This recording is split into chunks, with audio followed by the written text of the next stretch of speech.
नमस्कार साथियों, मैं कुलदीप कुमावत स्वागत करता हूं मेरे यूट्यूब चैनल के स्टडी सेंटर पर।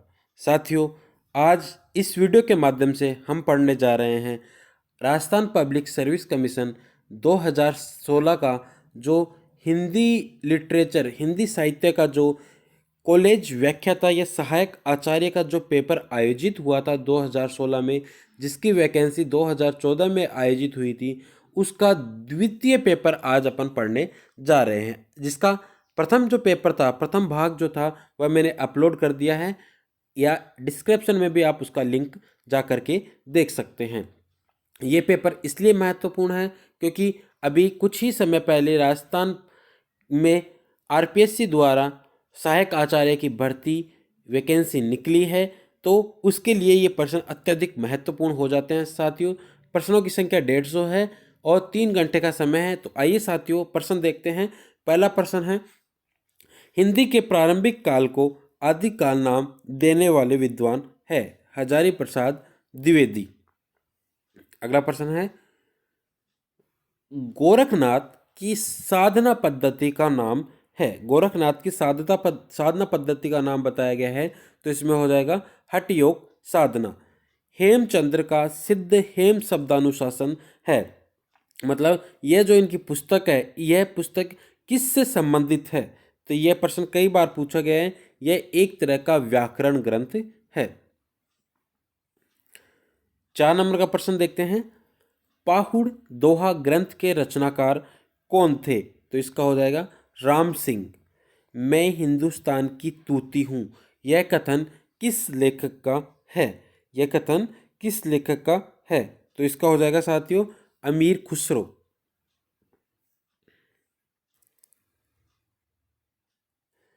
देसिल बैना सब जन मिठा, देसी भाषा की मिठास का यह वर्णन करने वाले रचनाकार का नाम है? तो इसका हो जाएगा विद्यापति। बहुत ही महत्वपूर्ण, कई बार पूछा गया है।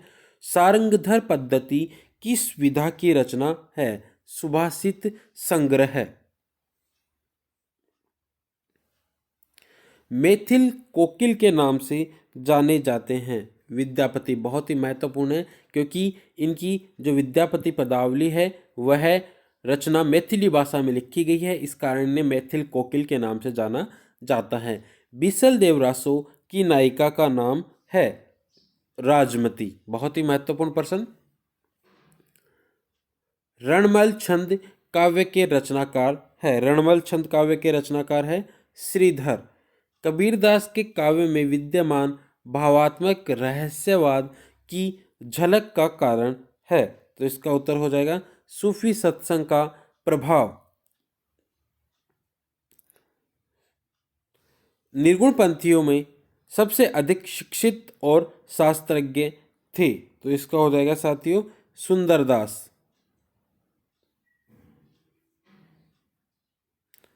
अगुणहि सगुणहि नहीं कछु भेदा उक्ति है? किसकी उक्ति है साथियों? ये तुलसीदास की। साहित्य को सुरसरी सम सबका हितकारी घोषित किया है? तो इसका हो जाएगा साथियों गोस्वामी तुलसीदास ने। बर्वे रामायण के नामकरण का आधार है? तो इसका हो जाएगा बर्वे छंद। तुलसीदास को लोक नायक कहने वाले हैं? तो इसका हो जाएगा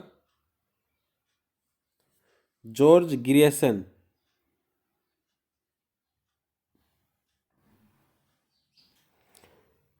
अगला प्रश्न है, रामलला नेहचू रचना की शैली है?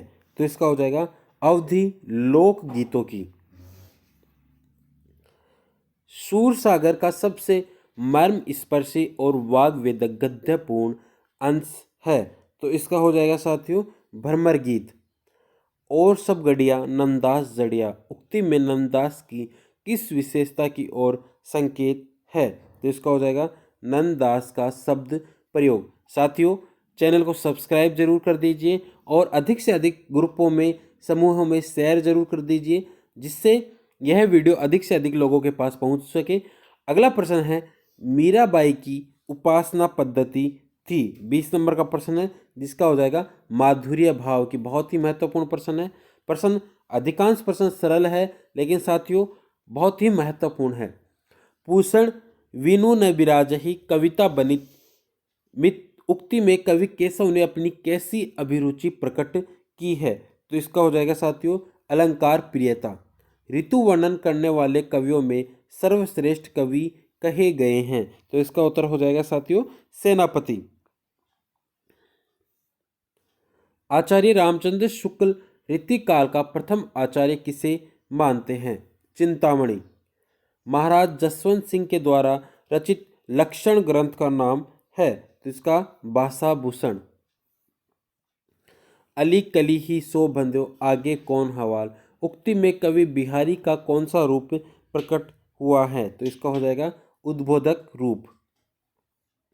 जयपुर नरेश जगत सिंह के आश्रय में रहते हुए पद्माकर ने कौन सा लक्षण ग्रंथ लिखा था? तो इसका हो जाएगा जगत विनोद। रामचंद्र शुक्ल ने पद्माकर की भाव मूर्ति विधायिनी कल्पना की प्रशंसा क्यों की है? इन तीनों गुणों से युक्त शैली के कारण पद्माकर की भावमूर्ति विधायिनी कल्पना की प्रशंसा इसलिए की है क्योंकि भाषा की ललित पदावली के कारण, लाक्षणिक शब्दों की छटा के कारण, सुंदर कोमल भाव तरंग के कारण, और ये तीनों ही सही है। किशनगढ़ के भक्त कवि महाराज सावंत सिंह साहित्य के क्षेत्र में किस नाम से जाने जाते हैं? तो इसका हो जाएगा नागरीदास। भारतेंदु के हिंदी योगदान का स्वरूप है? तो इसका स्वयं रचनाएं लिखकर, समाचार पत्र निकालकर, भारतेंदु मंडल का गठन करके, इन सभी साधनों के माध्यम से, चारों ही सही है। हिंदी को आर्य भाषा कहकर प्रयोग और प्रचार का विषय बनाने वाले थे? तो इसका हो जाएगा महर्षि दयानंद सरस्वती। हिंदी भाषा के परिमार्जित रूप का निर्धारित करने वाली पत्रिका का नाम है? सरस्वती मासिक पत्रिका। अगला प्रश्न है गोदान उपन्यास को गद्य में प्रस्तुत महाकाव्य कहा जाता है क्योंकि उसमें इनमें से सभी क्या है? भारतीय जनजीवन का यथार्थ चित्रण है, सामान्य आदमी की अच्छाइयों का विवेचन है, सामाजिक संस्कारों का सूक्ष्म अभिनिवेश है। अगला प्रश्न यशपाल के झूठा सच उपन्यास की लोकप्रियता का क्या कारण है? इसमें भारत विभाजन की वेदना की यथार्थ प्रस्तुति है, यही इसकी लोकप्रियता का कारण है। पुरस्कार कहानी किसकी है? तो इसका हो जाएगा जयशंकर प्रसाद की। प्रखर साम्यवादी आलोचक है डॉक्टर रामविलास शर्मा, जिसे मार्क्सवादी भी अपन कह सकते हैं। शिव शंभू का चिट्टा नामक व्यंग्यात्मक निबंध के लेखक हैं बाल मुकुंद गुप्त। हरिओद कृत उस महाकाव्य का नाम लिखिए जिसमें संस्कृत छंदों का प्रयोग हुआ है? तो इसका हो जाएगा वैदेही वनवास। संस्कृत छंदों का प्रयोग किसमें हुआ है? वैदेही वनवास में। अगला है हिमाद्री तुंग श्रृंग से प्रबुद्ध शुद्ध भारती स्वयं प्रभा समुज्ज्वला स्वतंत्रता पुकारती, यह प्रयाण गीत कहाँ से लिया गया है? तो इसका हो जाएगा चंद्रगुप्त से। क्या भूलूं क्या याद करूं कृति के रचनाकार है?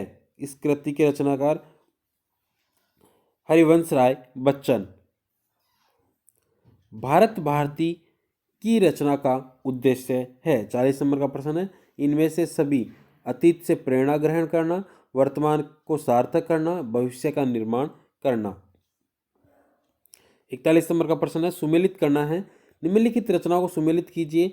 तो इसका उत्तर हो जाएगा साथियों 4 नंबर का एक। तो देख लेते हैं।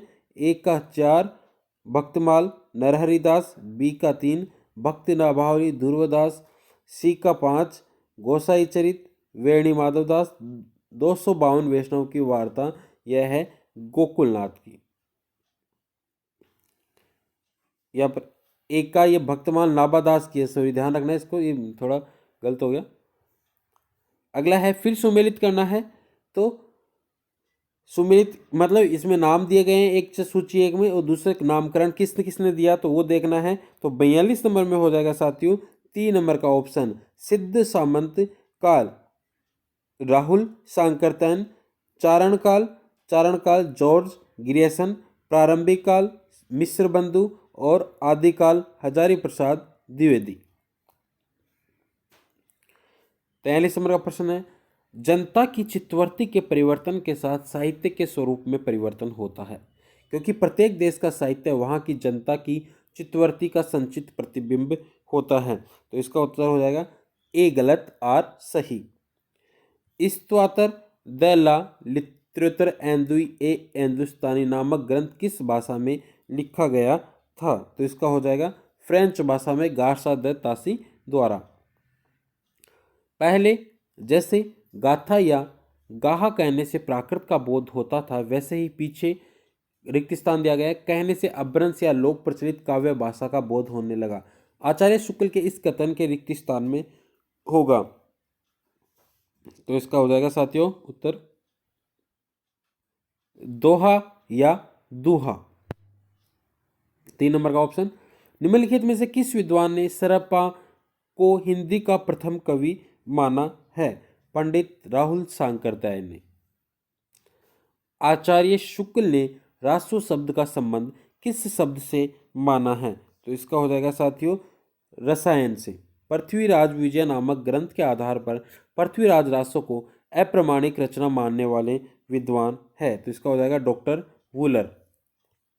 गद्य पद्य मिश्रित चंपू काव्य की प्राचीनतम हिंदी कृति कौन सी है? तो इसका हो जाएगा राउल वेल। फिर सुमेलित करना है अपन को, तो देखते हैं साथियों 50 नंबर में 2 नंबर का ऑप्शन, एक का दूसरा बिसल देव रासो नरपति नालय, बी का खालिक बारी, 4 नंबर अमीर खुसरो, भरतेश्वर, बाहुबली रास, भरत शालिबद्र सूरी, और दोहा कोश का हो जाएगा साथियों सरप्पा। पृथ्वीराज रासो हिंदी का प्रथम महाकाव्य है, ऐसा मानने वाले विद्वान है आचार्य शुक्ल। इनमें से कौन सा ग्रंथ हजारी प्रसाद द्विवेदी द्वारा नहीं लिखा गया है? तो इसका हो जाएगा हिंदी साहित्य का दूसरा इतिहास, बच्चन सिंह की रचना है। The modern vernacular literature of northern Hindustan का अनुवाद हिंदी साहित्य का प्रथम इतिहास करने वाले लेखक है। तो इसका हो जाएगा किशोरी लाल गुप्त। स्वतंत्र पुस्तक के रूप में प्रकाशित होने से पूर्व आचार्य शुक्ल का हिंदी साहित्य का इतिहास किस रूप में प्रकाशित हुआ था? तो इसका हो जाएगा हिंदी शब्द सागर की भूमिका में।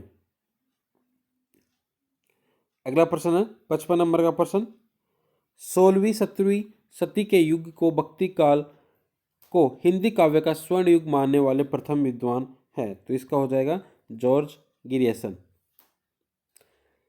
हिंदी रीति ग्रंथों की परंपरा चिंतामणि त्रिपाठी से चली, अतः रीति काल का आरंभ उन्हीं से मानना चाहिए। इस कथन के लेखक है आचार्य रामचंद्र शुक्ल।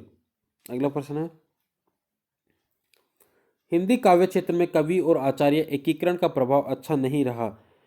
तर्क, क्योंकि आचार्यत्व के लिए जिस सूक्ष्म पर्यालोचन शक्ति की अपेक्षा होती है उसका विकास नहीं हो पाया। तो इसका हो जाएगा ए आर दोनों सही है।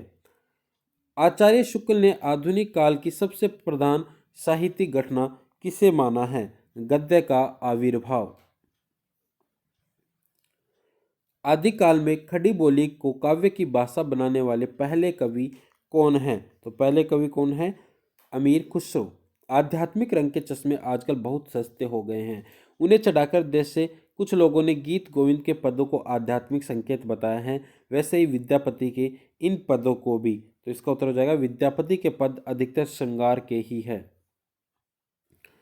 कबीर परचई के रचनाकार कौन है? अनंत दास। कबीर के परलोकवास होने पर उनकी गद्दी किसे मिली? धर्मदास को। संत रज्जब द्वारा दादू दयाल की समग्र रचनाओं का संकलन किस नाम से किया गया? अंगवधु। निम्नलिखित में से किस संत का साधना क्षेत्र कभी भी राजस्थान नहीं रहा? तो इसका हो जाएगा साथियों मल्लुकदास। दार्शनिक विचारधारा की दृष्टि से भेदवादी विचारधारा से संबंधित संत का नाम है गुरु नानक। निम्नलिखित में से कौन सा संत रामानंद का शिष्य नहीं है? तो इसका हो जाएगा धर्मदास। निम्नलिखित ग्रंथों को उनके रचनाकारों के साथ सुमेलित करना है। तो इसका उत्तर हो जाएगा 3 नंबर 1 का 5 मृगावती कुतुबन की रचना है, बी का पहला सत्यवती कथा ईश्वरदास की रचना है, चंदायन, मुल्ला दाऊद, हंसावली, असाइद। निम्नलिखित दार्शनिक मतों को उनके आचार्यों के साथ सुमेलित करना है। तो इसका भी 3 नंबर एकाचार विशिष्टाद्वैतवाद रामानुजाचार्य, शुद्धाद्वैतवाद वल्लभाचार्य, अद्वैतवाद शंकराचार्य और द्वैताद्वैतवाद निम्बार्काचार्य। नीचे दी गई रचनाओं के आधार पर उत्तर दीजिए। दोहावली, हनुमान नाटक, राम ध्यान मंजरी, वैराग्य संदीपनी किस विकल्प में सभी रचनाएं तुलसीकृत नहीं है? तुलसीकृत कौन सी रचना नहीं है? तो ये देखना है। तो ये हो जाएगा बी और सी, हनुमान नाटक और राम ध्यान मंजरी। भक्ति काल में किस कवि का ब्रज और अवधी दोनों भाषाओं पर समान अधिकार था? तो इसका हो जाएगा तुलसी। तुलसीकृत कौन सी रचना ब्रज भाषा में है? तो इसका हो जाएगा गीतावली। कर्म जोग पुनि ज्ञान उपासन सब ही भ्रम भ्रमायो इस काव्य पंक्ति के रचनाकार है सूरदास। दादू पंथ का प्रधान पीठ दादू द्वारा कहाँ पर स्थित है? नरेना में। अष्टसाप की प्रतिष्ठा करने वाले आचार्य है विठलनाथ, गोसाई विठलनाथ। अगला प्रश्न है, राधा वल्लभ संप्रदाय का प्रवर्तन किसने किया? तो इसका हो जाएगा हित हरिवंश। ये 75 प्रश्न हो गए साथियों, सब्सक्राइब जरूर कर देना, आगे 75 प्रश्न और बाकी हैं। निम्नलिखित में से कौन सी रचना मीरा द्वारा नहीं रची गई है? तो इसका हो जाएगा साथियों गीत गोविंद की टीका मीरा की है, प्रेम वाटिका यह मीरा की नहीं है।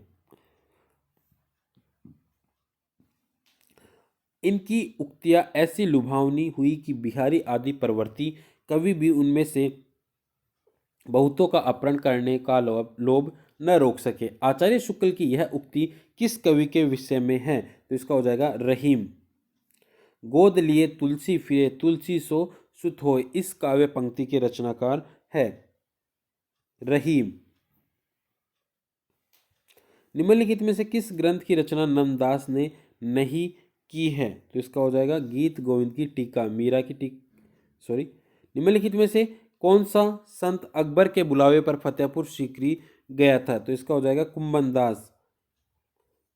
81 नंबर में फिर सुमेलित करना है। तो इसका हो जाएगा 1 नंबर का ऑप्शन 1 का 4 कवि कुल कल्पतरु चिंतामणि की रचना है, ललित ललाम मतिराम की रचना है, भाव विलास देव की रचना है और काव्य निर्णय भिखारी दास की रचना है। फिर सुमेलित करना है। तो इसका हो जाएगा 3 नंबर का ऑप्शन गंगा लहरी पद्माकर की रचना है, इश्कनामा बोधा की रचना है, विरह लीला घनानंद की रचना है और शिवा बावनी भूषण की रचना है। इनमें से किस विकल्प के सभी ग्रंथ लक्षण ग्रंथ है? तो इसका हो जाएगा भाषा भूषण, ललित ललाम, कवि कुल कल्पतरु, काव्य रसायन। नीचे दी गई रचनाओं के आधार पर उत्तर दीजिए। अष्टयाम, अलंकार माला, राग रत्नाकर, अंग दर्पण किस विकल्प की सभी रचनाएं देव की नहीं है? तो इसका हो जाएगा 4 नंबर बी और डी, अलंकार माला और अंग दर्पण ये देव की नहीं है। किस कवि का यश उसकी रचनाओं के परिमाण के हिसाब से नहीं होता बल्कि गुण के हिसाब से होता है? शुक्ल जी का यह कथन किस रीतिकालीन कवि के संबंध में है? तो इसका हो जाएगा बिहारी। जन्म काल के अनुसार इन कवियों का सही कालानुक्रम है? तो इसका हो जाएगा केशव, चिंतामणि, देव, पद्माकर। 87 नंबर का प्रश्न है, इस काल को रीतिकाल कहने से किसी प्रकार का अव्याप्ति दोष न होगा क्योंकि प्रत्येक कवि द्वारा इसमें श्रृंगार को न्यूनाधिक रूप से ग्रहण किया जाना भी तो एक विशेष प्रकार की रीति ही है। तो इसका हो जाएगा ए आर दोनों सही। निम्नांकित में से किस ग्रंथ में सभी काव्यांगों का विवेचन सर्वमान्य विवेचन किया गया है? तो इसका हो जाएगा कवि कुल कल्पतरु। आगे के सुकवि रिझई तो कविताई न तो राधिका कन्हाई सुमिरन को बहानो है इन काव्य पंक्तियों की रचयिता है भिखारी दास। निम्नलिखित में से कौन सा ग्रंथ मतीराम द्वारा नहीं रचा गया? तो इसका हो जाएगा रस रहस्य, 3 नंबर का ऑप्शन। उनकी विरह ताप की अत्युक्तियों में दूर की सूझ और नाजुक ख्याली बहुत कुछ फारसी से लिखी है। शुक्ल जी का यह कथन किस कवि के विषय में है? तो इसका हो जाएगा बिहारी। उनके द्वारा बड़ा भारी कार्य यह हुआ कि रसों और अलंकारों के बहुत ही सरस और हृदयग्राही उदाहरण अत्यंत प्रचुर परिमाण में उपस्थित हुए। तर्क, क्योंकि इन रीति ग्रंथों के कृता भावुक और सहृदय और निपुण कवि थे। तो इसका उत्तर ए आर दोनों सही। भूषण की कविता कवि की कीर्ति संबंधी एक अविचल सत्य का दृष्टांत है, क्योंकि जिसकी रचना को जनता का हृदय स्वीकार करता है उस कवि की कीर्ति जब तक बराबर बनी रहती है जब तक उसकी स्वीकृति बनी रहती है। तो ए आर दोनों सही है इसमें भी। प्रेम मार्ग का ऐसा प्रवीण और धीर पथिक तथा जंबादानी का ऐसा दावा रखने वाला ब्रज भाषा का दूसरा कवि नहीं हुआ। आचार्य शुक्ल का उक्त कथन किस रीतिकालीन कवि के विषय में है? तो इसका हो जाएगा घनानंद। इनका सा अर्थ सौष्ठव और नवोन्मेष बिरले ही कवियों में मिलता है। रीतिकाल के कवियों में ये बड़े ही प्रगल्भ और प्रतिभा संपन्न कवि थे। शुक्ल जी का उक्त कथन किस कवि के संबंध में है? तो इसका हो जाएगा देव। जिस कवि में कल्पना की समार शक्ति के साथ भाषा की समाज शक्ति जितनी अधिक होगी उतना ही वह मुक्तक की रचना में सफल होगा। यह क्षमता बिहारी में पूर्ण रूप से वर्तमान में थी। यह कथन मूलतः किस विद्वान का है? तो आचार्य शुक्ल का। रीतिकाल में नीति विषय काव्यों की रचना इनमें से किसने नहीं की? नागरीदास।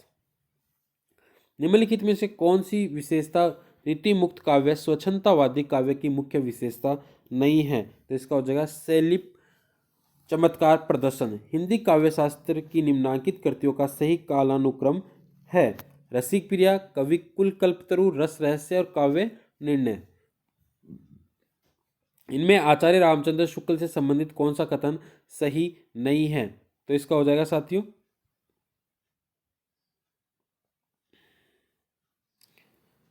4 नंबर का ऑप्शन। उन्होंने अंग्रेजी में लिखी एक पुस्तक का बुद्ध चरित नाम से खड़ी बोली हिंदी में पद्यानुवाद किया था।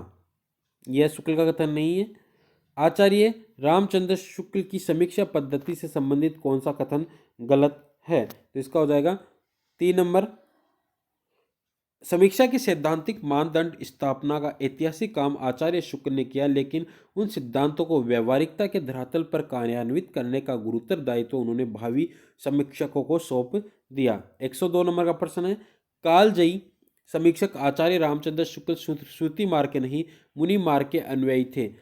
तर्क, क्योंकि किसी विचार या सिद्धांत को वे गतानुगतिक रूप में स्वीकार न कर अपने विवेक की कसौटी पर कसने के बाद ही उसे स्वीकार करते हैं। तो इसका हो जाएगा ए आर दोनों सही। आचार्य नंद दुलारे वाजपेयी की समीक्षा पद्धति से संबंधित कौन सा कथन सही नहीं है?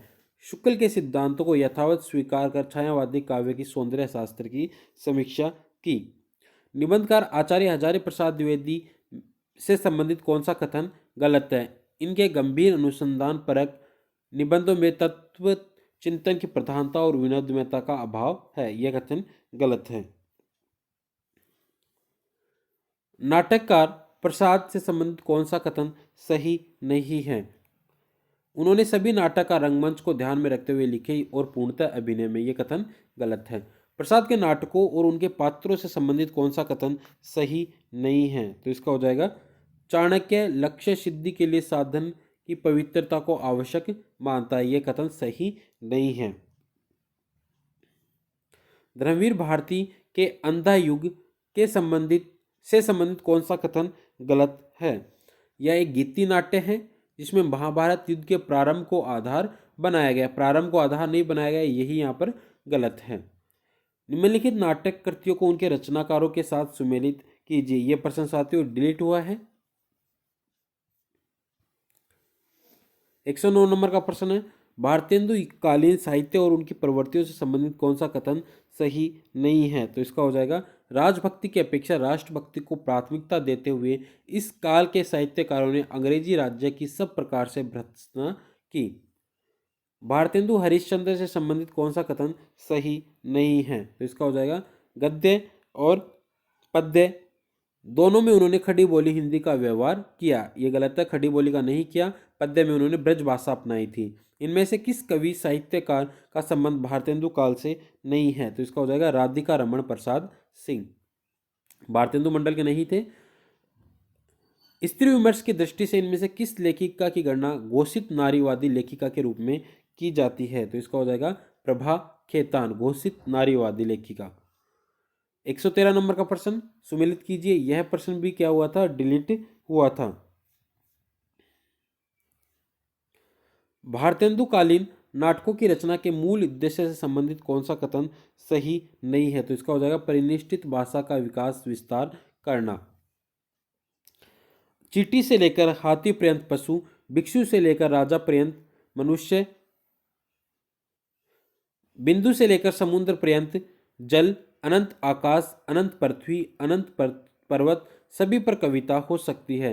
उक्त कथन किस विद्वान का है? तो यह कथन हो जाएगा साथियों महावीर प्रसाद द्विवेदी। भारतेंदु कालीन पत्र पत्रिकाओं में प्रकाशित विषय वस्तु से संबंधित कौन सा कथन गलत है? जीवन के मार्मिक भाव व्यंजक चित्र प्रस्तुत करने वाली छोटी छोटी कलात्मक कहानियां, ये ऐसे विषय प्रकाशित नहीं होते थे। प्रकाशन वर्ष की दृष्टि से भारतेंदु हरिश्चंद्र की रचनाओं का सही कालक्रम किस विकल्प में है? तो इसका हो जाएगा वैदिक हिंसा, हिंसा नभावती, चंद्रावली, भारत दुर्दशा और नील देवी। प्रकाशन वर्ष के अनुसार मैथिली शरण गुप्त की रचनाओं का सही कालक्रम किस विकल्प में है? तो इसका हो जाएगा भारत भारती, साकेत, यशोधरा, विष्णुप्रिया। रामनरेश त्रिपाठी द्वारा संकलित संपादित कविता कौमुदी संग्रह से संबंधित कौन सा कथन सही नहीं है? तो इसका हो जाएगा यह संग्रह 10 खंडों में विभक्त है। यह कथन सही नहीं है। 120 नंबर पत्र पत्रिकाओं को उनके संपादकों के साथ सुमेलित करना है। तो इसका हो जाएगा 3 नंबर का ऑप्शन प्रजाहितेशी राजा लक्ष्मण सिंह, समालोचक चंद्रधर शर्मा गुलेरी, ब्राह्मण बालकृष्ण, ब्राह्मण प्रताप नारायण मिश्र और आनंद कादम्बिनी बद्री नारायण चौधरी प्रेमगन। बालकृष्ण भट्ट हिंदी प्रदीप के संपादक थे। इनमें से छायावादी काव्य से संबंधित कौन सा कथन सही नहीं है? तो इसका हो जाएगा रस रहस्यवाद इसका प्रमुख अंग है। इनमें से प्रयोगवादी कविता से संबंधित कौन सा कथन गलत है? तो इसका हो जाएगा इसमें कविता के शिल्प को विषय वस्तु से अलग माना गया। यह कथन गलत है। नई कविता से संबंधित कौन सा कथन सही नहीं है? तो इसका हो जाएगा यह आधुनिकता और समसामयिकता के संदर्भ में विराट मानव के महत्व को स्थापित करती है। यह कथन सही नहीं है। इनमें से किस कवि की रचनाएं तार सप्तक में नहीं है? तो इसका हो जाएगा शकुंतला माथुर। इनमें से किस कवि की रचनाएं तीसरा सप्तक में है? तो इसका हो जाएगा केदारनाथ सिंह, तृतीय सप्तक के कवि हैं। इनमें से किस कवि की रचनाएं दूसरा सप्तक में नहीं है? तो इसका हो जाएगा कुंवर नारायण, ये दूसरे सप्तक के कवि नहीं हैं। इनमें से किस कवि की रचनाएं चौथा सप्तक में है, चतुर्थ सप्तक में है? तो इसका हो जाएगा नंद किशोर आचार्य। सुमेलित करना है, कहानियों को कहानीकारों के साथ सुमेलित करना है। तो इसका उत्तर हो जाएगा 3 नंबर पाजेव जैनेन्द्र की कहानी है, हार की जीत सुदर्शन की कहानी है, बूढ़ी काकी प्रेमचंद की कहानी है और रोज अज्ञे की कहानी है। कहानीकारों को कहानियों के साथ सुमेलित करना है। तो इसका हो जाएगा 2 नंबर का ऑप्शन यही सच है, मनु भंडारी, राजा निर्बंसिया, कमलेश्वर, जिंदगी और जोक, अमरकांत और गदल रांगे राघव। इन महिला कहानीकारों को उनकी कहानियों के साथ सुमेलित करना है। तो इसका हो जाएगा 1 नंबर का ऑप्शन ममता कालिया, उसका यौवन, नासिरा शर्मा, पत्थर गली, अलका सरावगी, कहानी की तलाश में, मेहरुनिस्सा, परवेज, अंतिम चढ़ाई। ये इनकी कहानियां हैं। निम्नलिखित कृतियों को उनके रचनाकारों के साथ सुमेलित करना है। तो इसका उत्तर हो जाएगा साथियों 4 नंबर 1 का 2 चित्रलेखा भगवती चरण वर्मा, बी का 3 कब तक पुकारूं, रांगे राघव, सी का चार प्रतीकता फणीश्वर रात रेणु और मानस का हंस अमृतलाल नागर।